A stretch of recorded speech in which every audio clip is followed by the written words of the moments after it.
The story you are about to hear is true. Only the names have been changed to protect the innocent. Fatima Cigarettes, best of all long cigarettes, brings you Dragnet.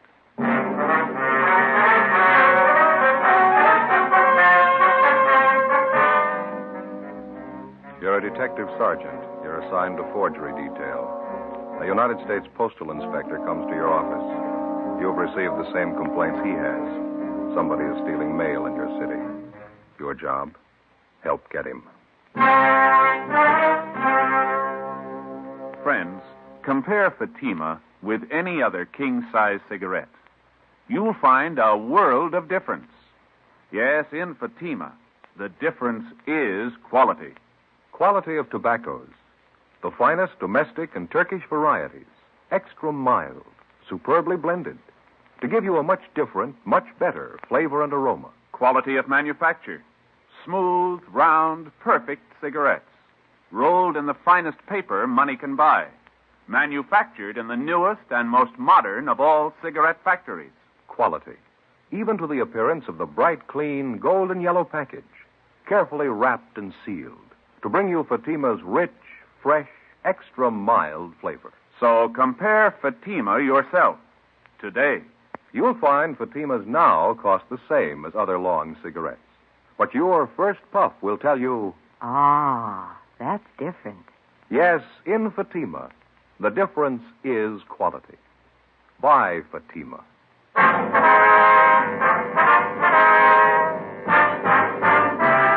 Dragnet, the documented drama of an actual crime. For the next 30 minutes, in cooperation with the Los Angeles Police Department, you will travel step by step on the side of the law through an actual case transcribed from official police files. From beginning to end, from crime to punishment, Dragnet is the story of your police force in action. It was Monday, March 3rd. It was raining in Los Angeles. We were working the day watch out of forgery detail. My partner's Ben Romero. The boss is Captain Harry Elliott. My name's Friday. It was 7:45 a.m. when I got to room 29. Forgery detail. Morning, Joe. Hi, Ben. Sure coming down out there. Yeah? Look at this coat. It's soaking wet. Is that the same trench coat, that English one? Yeah. Ever since I had it cleaned, it seems to soak up the water a little more. Does it leak? Oh, no. It just seems to take on a little more water. Keeps me dry. Got something to show you, Joe. Yeah? Remember that old raincoat of mine used to leak up through the seams over the shoulder? Oh, yeah, sure. Take a look at this. What do you got there? Pretty neat, huh? Well, yeah, what is it? My new raincoat. Oh. Never know, would you? It's small, compact. The whole thing's hardly any bigger than a pack of cigarettes. Not bad, huh? Yeah. Where'd you get it? Wife bought it for me. Amy says it's regular full-size raincoat, size 40 long. Amy says. So didn't you try it on? Oh, no. You know how they make something like this. It's made out of plastic. Size isn't too important. Mm-hmm. Just a plain coat. Slips right on over your suit, just like any other raincoat. I know it'll fit. You haven't worn it yet, huh? No, it hadn't started to rain when I left home. Mm-hmm. Could I see that? Sure. Real compact, isn't it? Now, something like this is really practical. Yeah, huh? Little package like that, you carry it around with you all the time. Never take up any room at all. Yeah. What's it look like? Just like that little pouch there. Same stuff. It's transparent, you know, regular plastic. Well, could we look at it inside, I mean? Okay, let's see. Well, here, you better do it. Yeah, okay. Well, you just unzip it here. Mm-hmm. Sure is compact, isn't it? Yeah. There we go. Look there, Joe. All folded up nice and neat. Yeah. Sure is lightweight, too. Plastic's great, isn't it? Fine, yeah. There we go.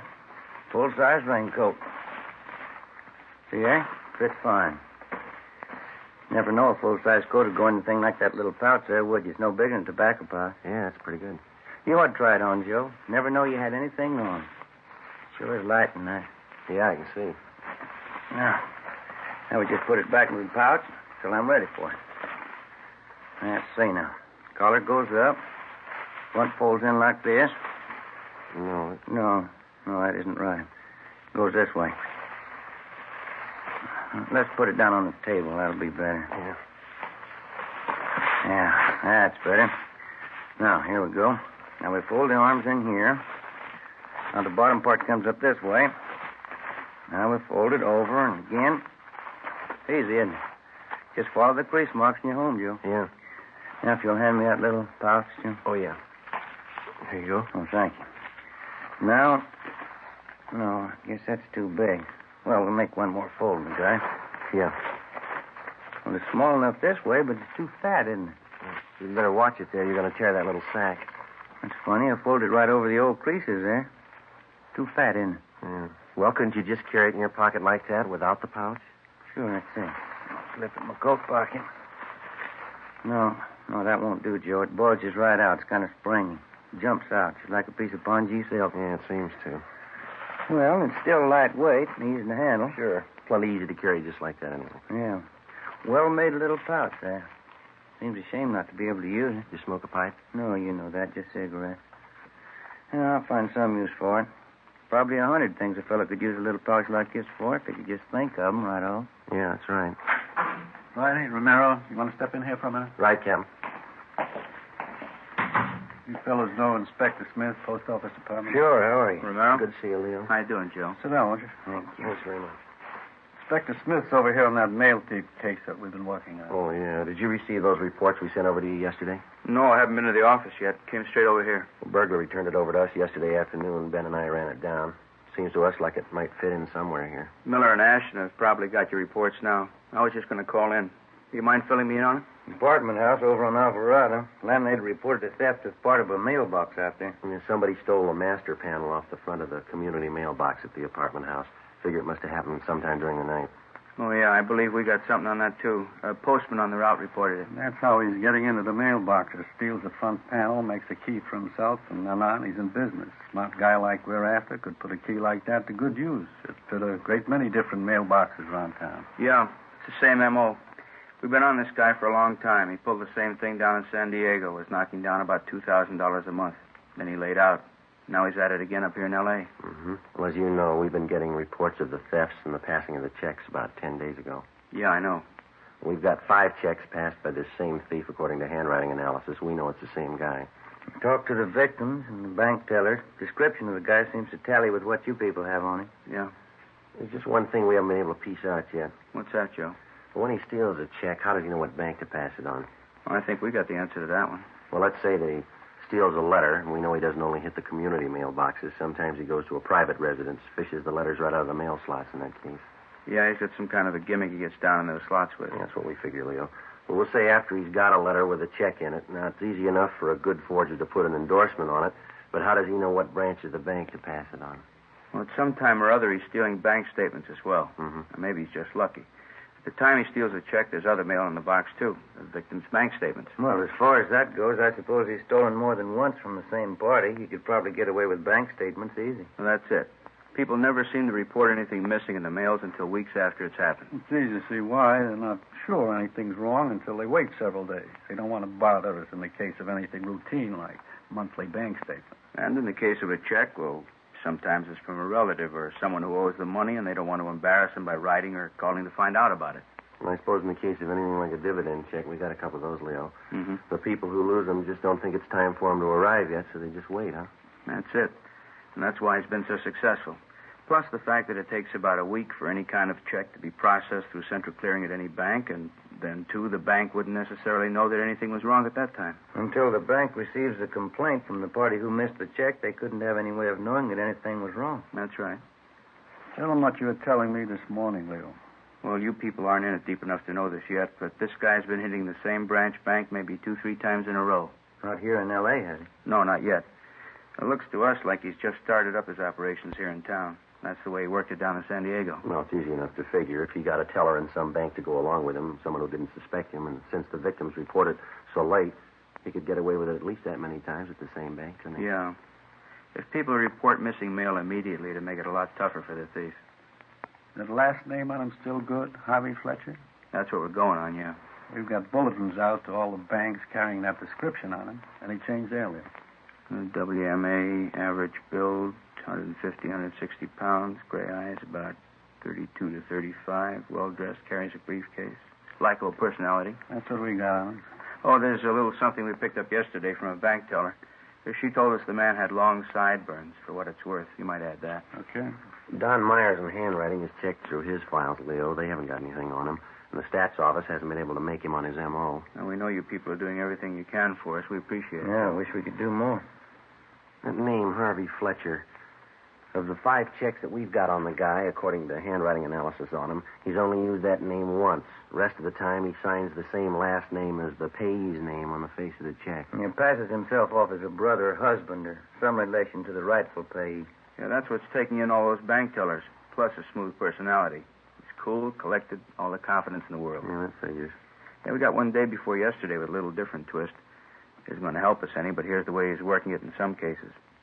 He deposits a large check to the victim's account, then he only takes out a small portion in cash. Throws the tellers off even more. Here's those photostats, Leo. What's this? Copies of the last 5 checks that we got on the guy. Oh, yeah, thanks, Harry. Maya says they're all in the same handwriting. Is there anything else we can do for you, Leo? We've got all the banks in the area covered, got bulletins out on them. Well, that's fine. Don't think we've overlooked anything. Patrol units have been alerted. With this latest theft of that mailbox panel, it's too bad we can't localize his operations a little. Leo, didn't you say that if he makes a key, that key would fit any number of boxes in the city? We couldn't pin him down to one neighborhood, could we? That's right. That key will work on different mail routes. He probably knows the neighborhood around Alvarado is hot now. He'll leave it alone anyway. It's impossible to stake him out on the actual thefts of the mail. It's too bad we can't get to him through one of the banks when he cashes them. Well, your manpower and ours put together couldn't cover all the banks in L.A. at one time, but we've been spot checking throughout the city, hoping maybe to tab him just by luck. We might get a break from one of our bulletins, maybe some teller spot. Well, I'm not sure yet. That's one of the reasons I came over here this morning, but maybe we've got a little something. What's that? Well, a bank out in Westwood phoned us yesterday. The teller thought she recognized the guy from his description. Didn't dawn on her till after the guy had left her window. She rushed out in time to get the license number of his car. Well, maybe it's a break, huh? Yeah, it looks pretty good. The check was drawn on the account of a William E. Scott. That's the number 2 victim here in L.A. Yeah, that's right. You've got the photostat of his checks right there. Yeah, I know. Well, everything seems to fit. This check he passed yesterday out in Westwood was probably stolen at the same time as the first one, or at least it came from this Scott's mailbox. That we know. Well, didn't this William Scott report the theft of 2 checks? I know he didn't to us. Maybe he did to you. No, he didn't. Said he couldn't be sure. He gets quite a few checks through the mail. Owns a lot of stock, gets dividends. Yeah, probably doesn't know when they come each month. Yeah, that's right. He didn't miss the first one until it was way overdue. Might even be others missing. He doesn't know for sure yet. Well, anyway, he's positive on this latest one out in Westwood that the bank teller caught, huh? Sure. As soon as the bank manager called him, he knew he hadn't authorized anybody to cash any of his checks. Does the M.O. seem to match? Well, that's what's got us going on it. It looks real good. Smooth operator. Deposited part of the money, took the balance in cash. The major switch in his operation was the fact that he didn't go to the victim's regular bank as he did on that first check. It sounds good, doesn't it? And we kind of think so. That's the reason I came over here this morning. Conway, our handwriting man, thinks it's the same as the guy we're after. He asked me to check it through Don Myers to be sure. What signature did you use on this last one? Now, that's another part of the M.O. that checks out. You remember on the first check, he forged the victim's name, William Scott? Mm-hmm. Then he made it a second-party check by signing the phony name, George Scott, passing himself off as a nephew of the victim. Pretty smart. He goes to this victim's regular bank, and he doesn't take the chance of being tabbed as the payee. He covers by using that nephew gimmick. Huh? Yeah. This time he goes to a different branch. Not the regular branch that the victim deals with as in the first case. He simply forges the victim's name and lets it go at that. You doing anything on that license number? Well, Ashton and Miller checked it out late yesterday afternoon. They're on it now. Need any help? Well, not so far.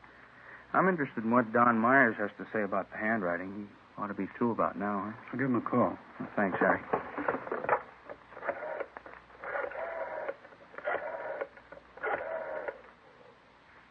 Hello, Don. Who's this? This is Elliot. Do you know if Don's checked that stuff through for Inspector Smith yet? Okay, thanks, Sloan. No, that's all right. We'll get to him. Don was called out of the office for a minute. That was Sloan. He says he's sure Don's finished with it. Oh, fine. You say when he'll be back? He just ducked down to Thad Brown's office for a minute. I'll call down there for you. Well, that's all right. I'll walk down there myself. I need the exercise. Okay. So now walk on down with you. Oh, swell. Let's go. All right. You fellas will be back here once.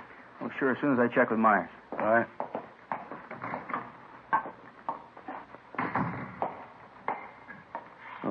Which way is it from here? This hall looks the same from one end to the other to me. This way, Leo. Oh, okay.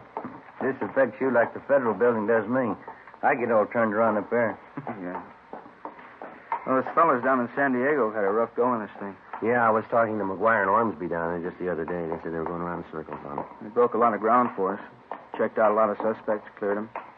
Checked out all that stuff that Brereton from CII sent down. Yeah. You know how thorough that guy is. It figures they've done a lot of legwork. Friday, you say you just talked to him down there? Yeah, that's right, Lynn. Well, then you know about all those bulletins they got on the guy. Description, exemplars of his handwriting. Mm-hmm. Sent them to every police department in the United States. It's a big job. Mm-hmm. I'll go get Don. It's right in here. Thanks, Joe. Right. Don? Yeah, Joe.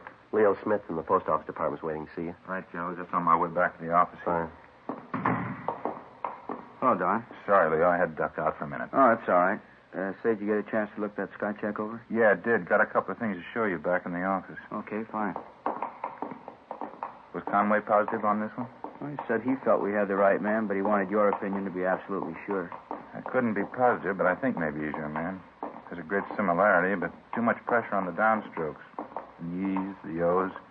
Just not too sure. They're a little different than some of the previous samples of the guy's handwriting. Uh-huh. I can show you better back at the office. Got a few things for you.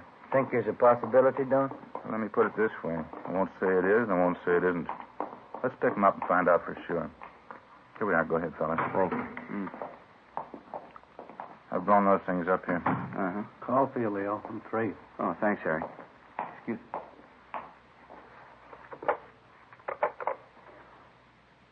Smith talking. You did? Uh-huh. We did. All right, look, why don't you bring him down to forgery detail here at the city hall? We'll talk to him here. Right, Ed. Right, thanks. Well, looks like the end of the trail. That was Ashton. He and Miller picked him up. He's our man, admitted the forgery. Looks like San Diego did all the work and we get all the luck. Anyway, we got him.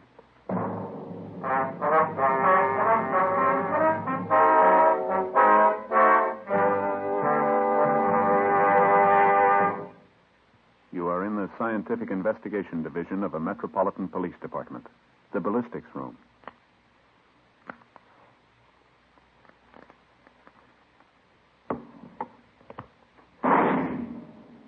You have just heard a test bullet fired from a .38 caliber revolver found in the possession of a suspect. The test slug is removed from the ballistics box and compared with the slug found at the scene of the crime.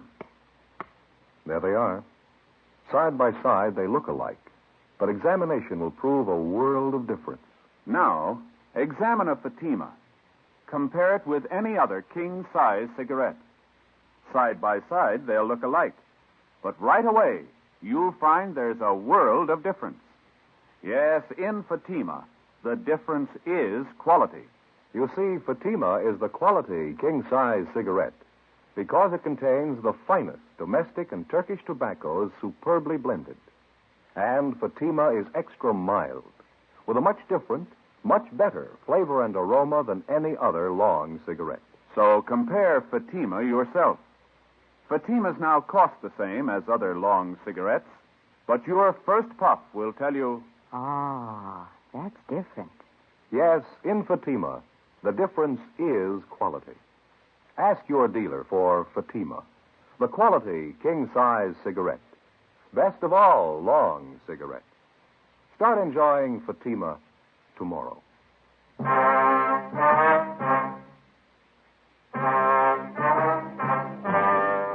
In the routine solution of the case, the police officer is always benefited by the legwork of his fellow officers.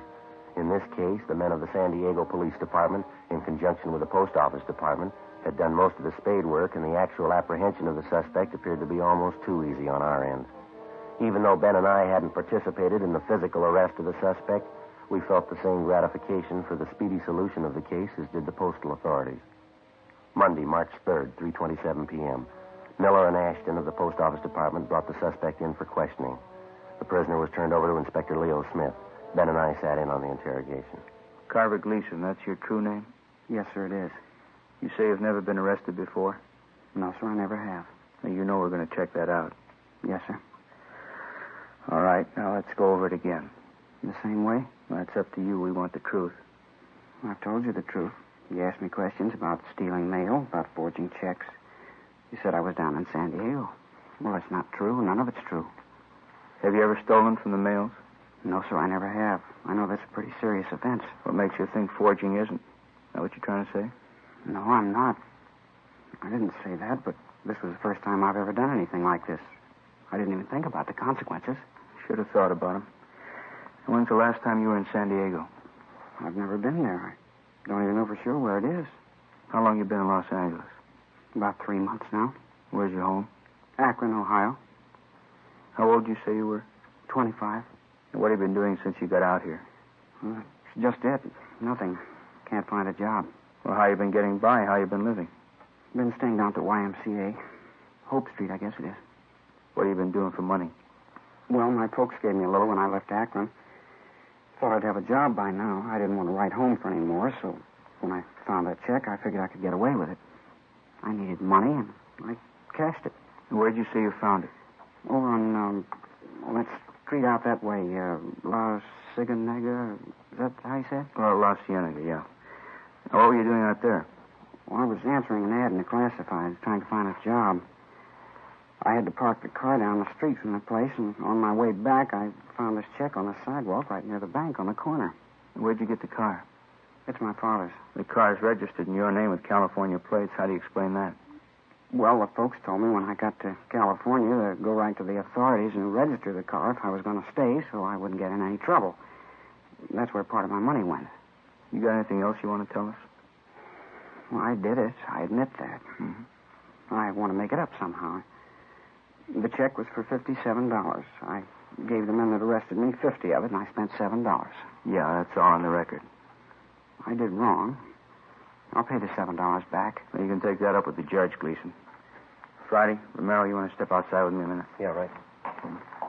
Gleason, you wait here with that officer. Yes, sir. What do you think? He's telling the truth. He's not the one we want. How about you, Joe? Yeah, I'll go along with Ben. Well, that makes 3 of us. Monday, March 3rd, 5 p.m. We went in and checked with Don Myers. In carefully going over exemplars of Carver Gleason's handwriting, he had definitely eliminated him as our suspect. Carver Gleason remained in custody awaiting trial. 3 months went by. During this time, the burglaries and forgeries continued. Suspects were picked up, checked out, and released. We got nowhere. Tuesday, July 12th. We received a communication from Chief Adam Jensen of the San Diego Police Department, who stated he was forwarding a radiogram from Chief John W. Polsine of the Milwaukee, Wisconsin Police Department. The radiogram from Chief Polsine stated that his handwriting man in Milwaukee had identified the suspect's handwriting, as listed in one of the San Diego bulletins, as belonging to Philip E. Holloway. Holloway was arrested 2 years previous on a reckless driving charge. The physical description of the man matched closely with the one that we'd received on the suspect known to us as Harvey Fletcher. They further stated that although he was at one time a resident of Milwaukee, they had nothing further on him. It was just an outside chance, but we decided that in all probability this could be the suspect's true name, Philip E. Holloway. This information was forwarded to the postal authorities. Ben and I started to check through our channels to determine the whereabouts of the suspect, Philip E. Holloway, with a possible alias of Harvey Fletcher. Well, that's it, Joe. Nothing in any of the phone books. Yeah. Covered everything I can think of. Our records, sheriff's records, nothing from CII, utility company. Yeah, well, maybe Smith found something on him. We haven't got anything here. Think I'll give him a call, huh, Joe? Yeah, I'd like to know.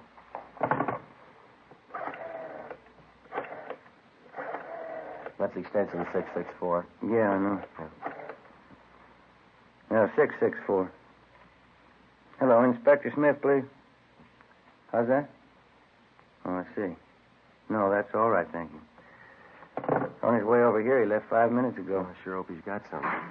Joe, Ben? Hi, Leo. Think maybe we ran it down. Good. How'd you do it? Through the postal service? Yep.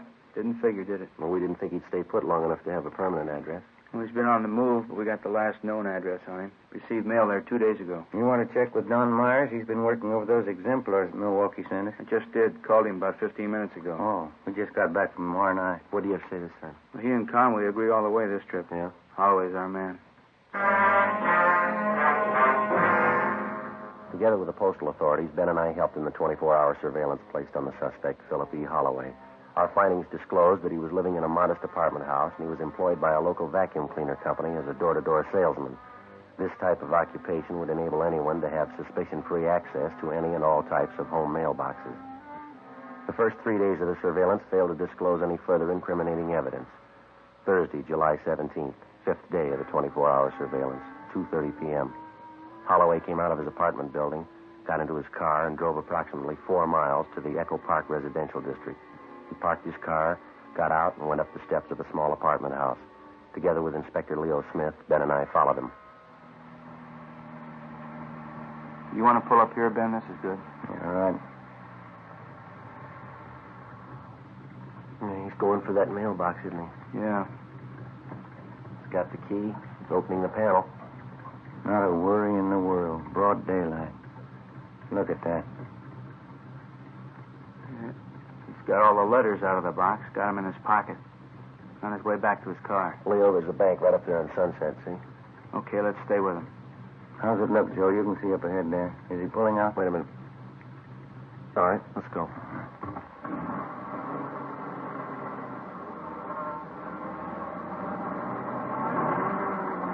Better pull up here, huh?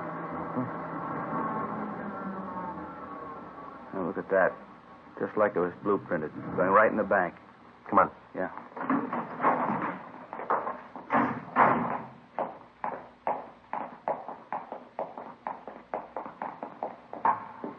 Joe, you see him? There he is. Second window. Let's get in line right behind him. All right. Yes, sir. May I help you? Yes, I wonder if you can cash a check for me? Yes, sir. Would you endorse it, please? Certainly. There you are. As you can see, this is one of my mother's checks. I guess I can cash it all right for us. Do you have any identification? I'm sorry, I don't. I'll say I have this envelope for checks was mailed in. Will that do? Yes, I think that's all right. How would you like this, sir? He doesn't want it anyway, miss. Just hold that check for us, please. Postal inspector. Yes, sir. I beg your pardon. I believe you're making a mistake here. No, there's no mistake. Come on, step over here. Shake him down. I don't understand all this. That key you used over there on Baxter Street, that the one you made from that panel you stole over on Alvarado about 4 months ago? You know about that, huh? Yeah, we do. I did all right for a while, didn't I? That key angle's a pretty good one, isn't it? There isn't a lock in the world I can't make a key for. We got one in mind you might have trouble with.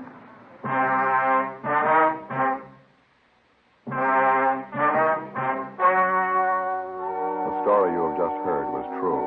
Only the names were changed to protect the innocent. On October 15th, trial was held in United States District Court, State of California. In a moment, the results of that trial. And now, here is our star, Jack Webb. Thank you. Friends, all of us on Dragnet are convinced that Fatima is the best of all long cigarettes. We think you'll like them as much as we do. But the only way you can tell is to buy a pack of Fatimas and compare them with any other king-size cigarette. Now, side by side, they'll look alike, but in Fatima, the difference is quality. Quality that gives you extra mildness, a much better flavor and aroma. Compare Fatima. You'll agree Fatima is the best of all long cigarettes.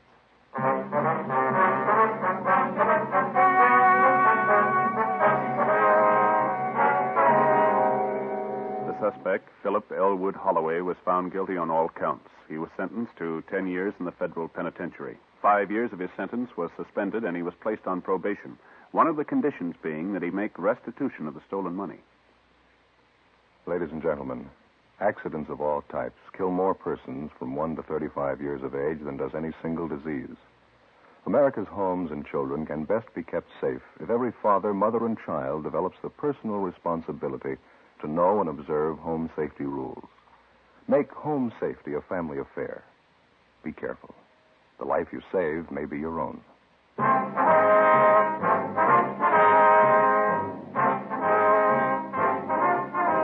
You have just heard Dragnet, a series of authentic cases from official files. Technical advice comes from the Office of Chief of Police W.H. Parker, Los Angeles Police Department. Fatima Cigarettes, best of all long cigarettes, has brought you Dragnet, portions transcribed from Los Angeles. Stay tuned for Counter Spy, next over most NBC stations.